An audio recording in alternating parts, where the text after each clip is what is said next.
Malik Willis looked like a completely different player in his second regular season start, and his stat line makes it look like he had a really bad game. 5 for 16, 80 yards passing the ball. But when I watch the film and consider what Malik Willis was asked to do and what level of contribution he got from his supporting cast, I actually think this was a really good performance. PFF charted him with 3 big-time throws. He had a couple drops. 4 or 5 of his incompletions were throwaways where he didn't have anyone open, and then there were a couple more passes that weren't technically drops, but they were contested catches that the receivers didn't come down with. He did take a couple bad sacks on the final drive in overtime, but outside of that, I think people are really underrating how well Malik Willis played.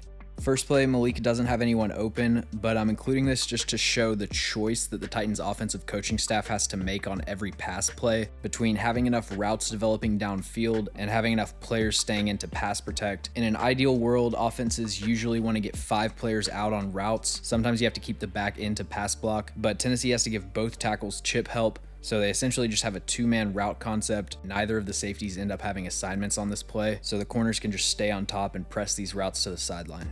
A lot of the staple single high beaters that have been in Tennessee's offense for the past few years have not been as effective this season because teams are playing so much more too high. But over the past couple weeks, with the Titans fully committing to the rushing attack, they are seeing a lot more single high looks, and so there is more opportunity to have success with these play action boot concepts. This is an incredible play by Malik Willis to avoid this frontside pressure and then hit this hole shot to Austin Hooper. I have a feeling that the Titans purposely didn't involve Malik Willis very much in the running game last week because they knew they could probably get a win without that element of their offense. And if they can get Kansas City to sleep on it for a couple plays, they can get some explosive gains. Number 20 is just fully committed to Derrick Henry, and he leaves a wide open alley for Malik Willis.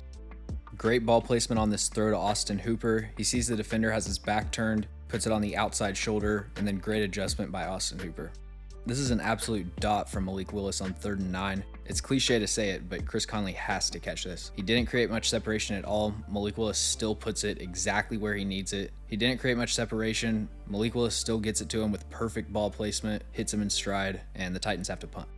This next play, incompletion to Chig Okonkwo. I don't actually think this throw was inaccurate. If you look at the moment Malik Willis releases the ball, he's expecting Chig to flatten, but he kind of floats upfield, and it ends up looking like a missed throw, but I think this is on Chig.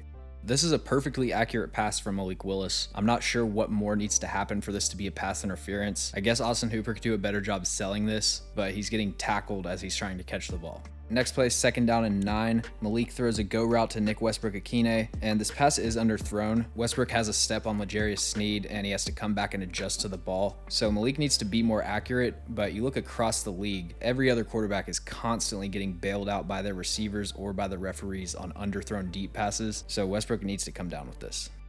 Tennessee could not move the ball in the second half, and that didn't have much to do with Malik Willis. Most first downs, they ran the ball, and it seemed like whenever they had a successful play, it got called back because of a penalty, so they were almost always in 2nd and long. And then right here, for example, they run play action boot. He gets pressured from the front side. There's no one open, so he has to throw it away. Now you're in 3rd down and 8. Todd Downing decides to have Dontrell Hilliard pass blocking on an island against an edge defender, so Malik gets sacked immediately. Even if he doesn't get pressured though, there's not very much open downfield. He could maybe hit Nick Westbrook if he threw it with really good anticipation, but at the point where he'd have to get rid of the ball, Nick Westbrook's being held, so there's no reason to expect that he would be able to create separation here.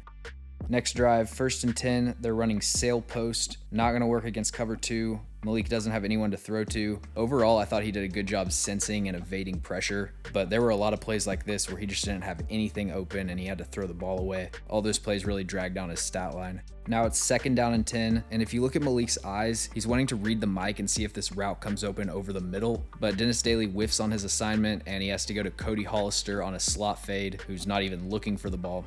On 3rd down, they don't even try to run anything past the sticks, and Malik Willis is short on this throw to Chig Okonkwo, but I don't think this play was going anywhere. Now we're into overtime. The Titans ran on 1st down, got 1 yard. So on 2nd and 9, they run a slip screen to Jeff Swaim, and I don't have a problem with the play call. Jeff Swaim had blockers in front of him if he would have just run his route, but he stays on his block for way too long. The receivers downfield are blocking for a screen, so they have their back turned. They're not playing scramble drill and trying to get open. The thing I would say here for Malik Willis is he just needs to throw it away, get outside of the tackle box, and priority 1 needs to be getting rid of the ball. So the Titans have 3rd and 21. Malik Willis drops back. He's got a clean pocket, but again, the reason the pocket's clean is because the Titans are in 7-man protection. So there's only 3 routes downfield, and there aren't many 3-man route combinations that I know of that can consistently get open against 5 defenders. Even though there's this flat defender in the alley, Malik Willis just needs to take off and get the easy 15 yards, and this is just a terrible sack to take.